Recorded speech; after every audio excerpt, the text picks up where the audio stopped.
Shalom, jemaat Tuhan yang dikasihi oleh Tuhan Yesus Kristus. Pagi hari ini kita akan mendengar firman Tuhan. Sebelumnya mari kita berdoa. Bapa di surga, kami mengucap syukur pagi hari yang indah ini Tuhan. Kembali kami datang kepadamu beribadah, memuji, memuliakan, membesarkan nama Tuhan. Dan kami mau rindu untuk mendengar firman-Mu Tuhan. Kami undang Engkau, Roh Kudus hadir menerangi hati roh pikiran kami, sehingga kami dapat mengerti dan kami dapat melakukan firman-Mu. Di dalam nama Tuhan Yesus Kristus kami berdoa dan kami mengucap syukur. Haleluya. Amin. Kita buka Alkitab kita yang terambil di dalam 2 Korintus pasal 6 ayat 1 sampai 10. Demikian firman Tuhan, saya akan bacakan buat kita sekalian. Judul perikop, Paulus dalam pelayanannya. Sebagai teman-teman sekerja, kami menasihatkan kamu supaya kamu jangan membuat menjadi sia-sia kasih karunia Allah yang telah kamu terima. Sebab Allah berfirman, pada waktu aku berkenan, aku akan mendengarkan engkau, dan pada hari aku menyelamatkan, aku akan menolong engkau. Sesungguhnya waktu ini adalah waktu perkenanan itu. Sesungguhnya hari ini adalah hari penyelamatan itu. Dan hal apapun kami tidak memberi sebab orang tersandung, supaya pelayanan kami jangan sampai dicela. Sebaliknya, dalam segala hal kami menunjukkan bahwa kami adalah pelayan Allah, yaitu dalam menahan dengan penuh kesabaran, dalam penderitaan, kesesakan, dan kesukaran, dalam menanggung dera, dalam penjara dan kesusahan, dalam jeripaya, dalam berjaga-jaga dan berpuasa, dalam karunia, dalam kemurnian hati, pengetahuan, kesabaran, dan kemurahan hati, dalam Roh Kudus dan kasih yang tidak munafik, dalam pemberitaan kebenaran dan kekuasaan Allah, yang menggunakan senjata-senjata keadilan untuk menyerang ataupun untuk membela, ketika dihormati dan ketika dihina, ketika diumpat atau ketika dipuji, ketika dianggap sebagai penipu namun dipercayai, sebagai orang yang tidak dikenal namun terkenal, sebagai orang yang nyaris mati. Dan sesungguhnya kami hidup sebagai orang yang dihajar namun tidak mati, sebagai orang berduka cita namun senantiasa bersuka cita, sebagai orang miskin namun memperkaya banyak orang, sebagai orang tak bermilik sekalipun kami memiliki segala sesuatu. Sejauh demikian pembacaan firman Tuhan di siang hari ini. Berbahagialah kita membaca dan merenungkan, tetapi lebih berbahagia lagi jikalau kita melakukan firman itu dan membagikan firman itu bagi setiap orang yang kita temukan.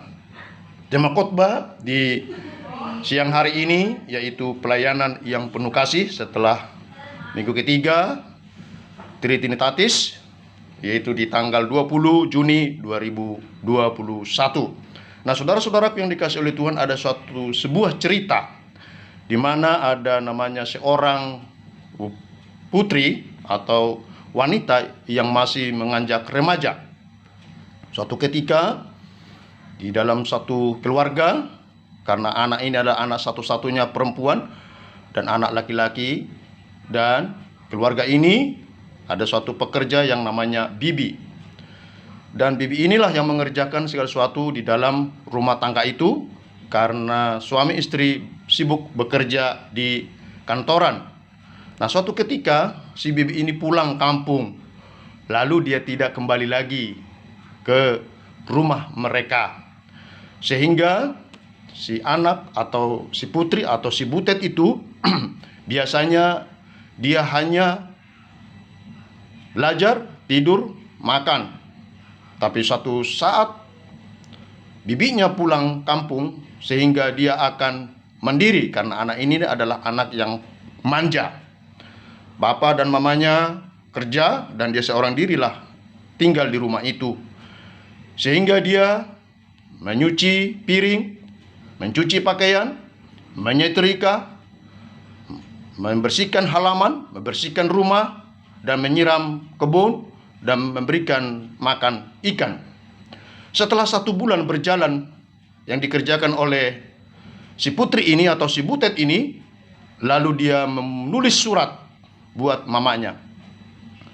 Sepucuk surat dikirim kepada mamanya dengan dia tulis di dalam surat itu berkata demikian, "Mama, saya sudah mengerjakan penuh 1 bulan dan Mama harus bayar saya untuk ngapel rumah 100.000, untuk mencuci piring 100.000, untuk membersihkan kebun 100.000, untuk menyetrika 300.000, dengan catatan karena sambil mencucurkan keringat, dan memberikan makan ikan di kolam 200.000. Jadi dengan catatan dikatakan bahwa 2 kali seminggu itu mengerjakan dan membersihkan mengganti air kolam.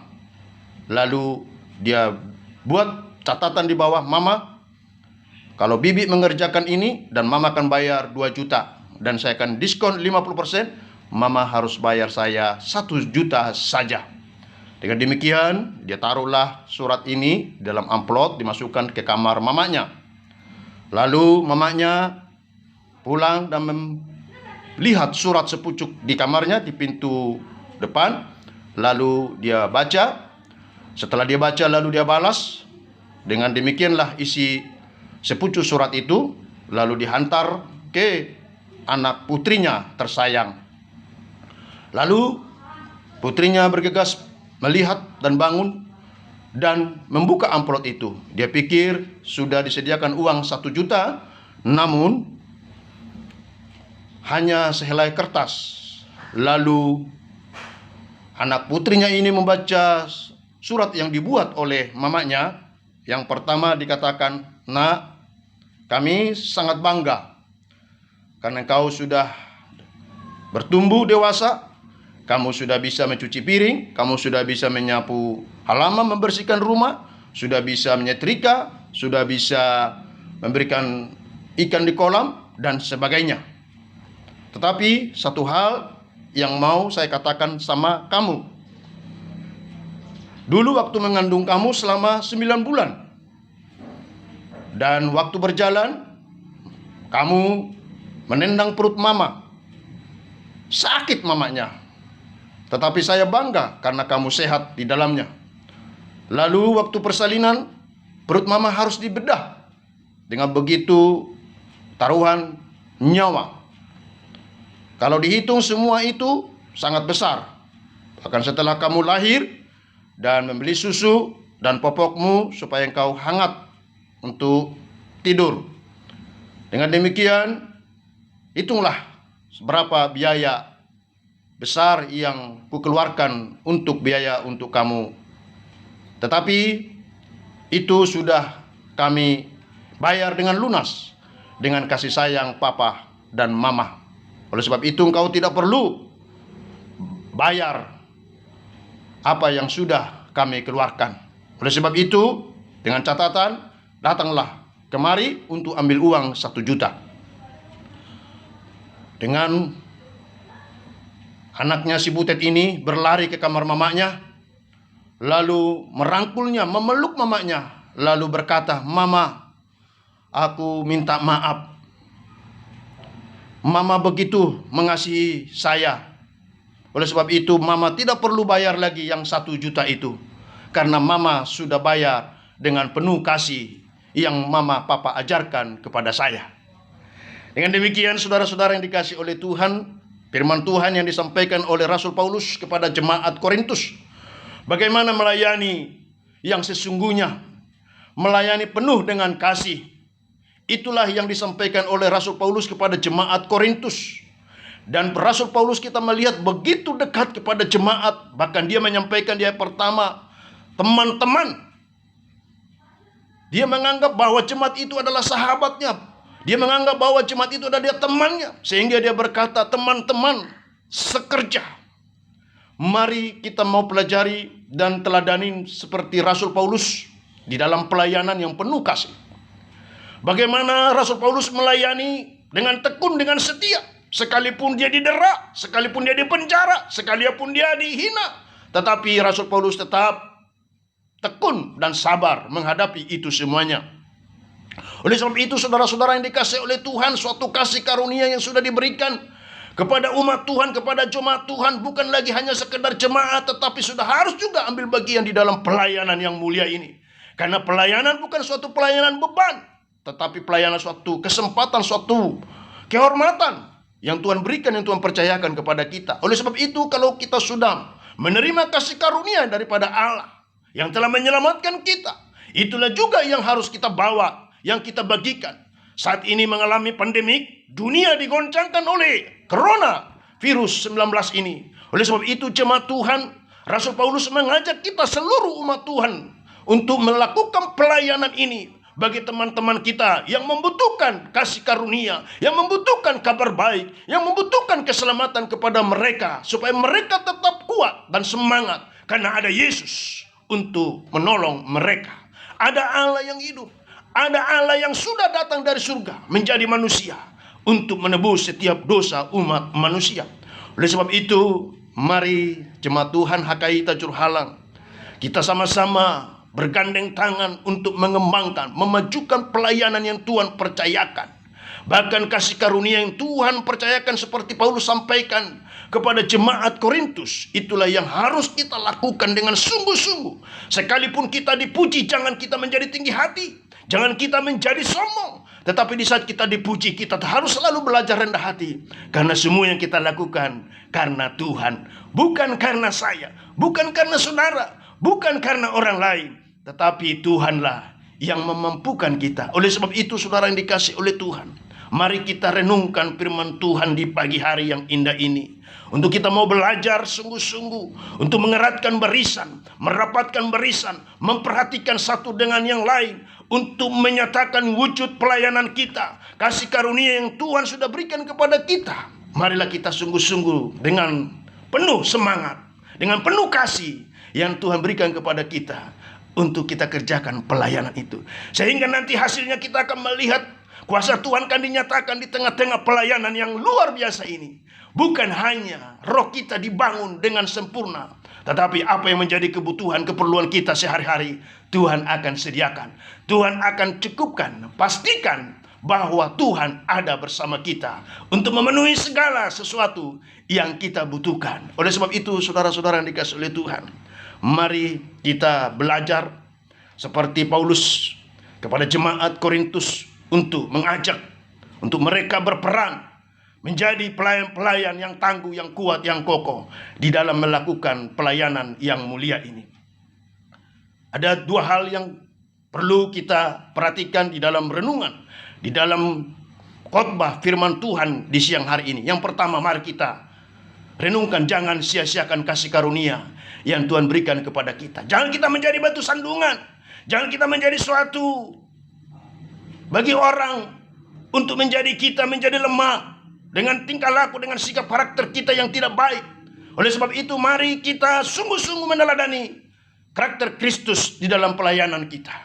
Oleh sebab itu, saudara dikasihi oleh Tuhan, akan banyak orang akan datang untuk memuji Tuhan, memuliakan Tuhan, menyerahkan hidupnya kepada Tuhan untuk terima Yesus sebagai Tuhan dan Juru Selamat dalam hidupnya. Yang kedua, saudaraku yang dikasihi oleh Tuhan, sekalipun kita mengalami aniaya, tekanan, ataupun penderitaan, kita harus tetap sabar, kita harus tetap semangat di dalam melayani, di dalam melakukan tugas tanggung jawab yang Tuhan percayakan. Karena kita tahu di balik itu semua ada maksud rencana Tuhan yang Tuhan akan kerjakan untuk mendatangkan kemuliaan bagi saya dan bagi saudara. Oleh sebab itu, beritakan Injil keselamatan bagi seluruh umat manusia.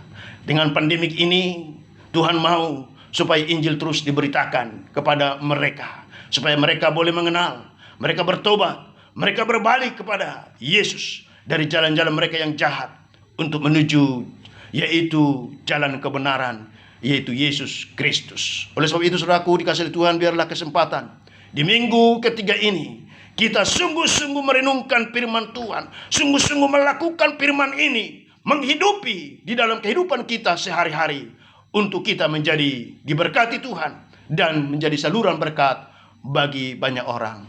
Demikianlah firman Tuhan. Shalom. Kiranya Tuhan Yesus memberkati. Mari kita berdoa. Terima kasih Bapa yang baik, terpujilah namamu. Kami mengucap syukur buat firman yang kami dengar di siang hari yang indah ini. Kami sadar Tuhan, Kami tidak mampu melakukan itu.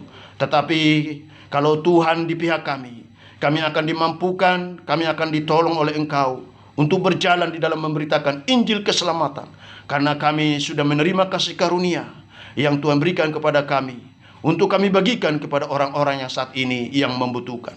Di dalam nama Yesus, pakai kami, mampukan kami, berkati kami, menjadi saluran berkat bagi banyak orang. Di dalam Kristus Yesus kami berdoa dan mengucap syukur buat firman-Mu. Haleluya. Amin. Shalom. Tuhan memberkati.